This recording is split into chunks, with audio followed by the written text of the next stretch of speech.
To enter a bill from a vendor, or to create a voucher as we would call it in Gravity, start by selecting the voucher entry form. The transaction mode will be set to bill by default. You may optionally set it to credit if you are putting in a vendor credit to apply to a previous bill. We'll select a vendor ID. You can either type in part of the ID, use a drop-down list, even if necessary, create a new vendor. We'll start by selecting a vendor from the list, and when that vendor gets populated, it will bring in all of the vendor defaults. As you can see, the vendor name, the vendor remit to address, and other default data. The document number is a reference to a document ID that you have external to Gravity for reference purposes only. The invoice amount is the amount of the invoice that you're going to be entering. This is used to balance the distribution of line items against the amount of the invoice to ensure that it's properly distributed.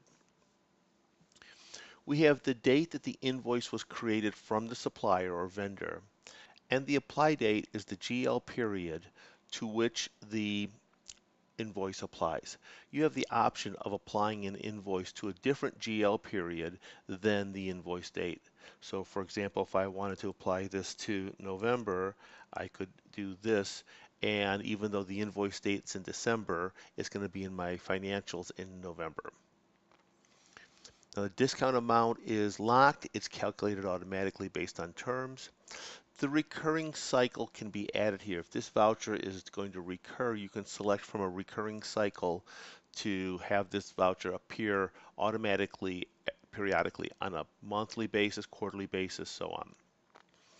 The remit to address defaulted, but again, we can look up for another address. We can add a new address at this time. And then dimensions, if they're turned on or enabled, you have the ability to enter a dimension on the header, and it will fill in the dimension values on the line items to make it easier to enter data.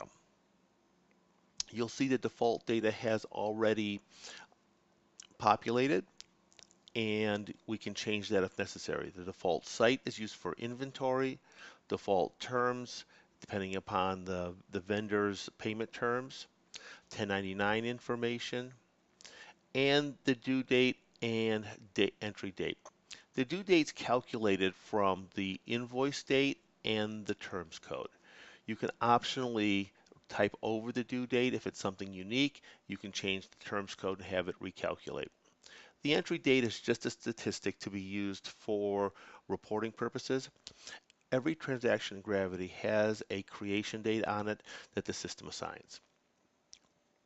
At this point, we can enter the line items. We'll have non-inventory line items and, if necessary, inventory line items. We'll concentrate on non-inventory line items. The entity code, if multi-entity is turned on, you have the ability of defining which entity or company this line will be distributed to. When this entry is posted, it will automatically create an entry in each entity and will manage those journal entries with the accounts listed in the multi-entity maintenance. Then the purchase order number is used when we actually select POs and assign POs to vouchers, but we'll just move right into the account number. This will be validated by company, and it defaulted from the default account number on the vendor. The line description is optional, and this can be any line, any description as a reference to what the actual purchase was. Quantity and rate. Now you can jump right to amount and not enter the quantity and rate, but this gives you an ability to say I ordered a certain quantity and this was the cost of each item. Again, dimensions, if they're required, will be shown. If it were filled out at the header, it would have defaulted in. At the bottom of this frame, you'll see that it's fully distributed, zero remaining, $500 is the total amount. At this point, I can save this voucher and go on to the next one, or I can post this voucher.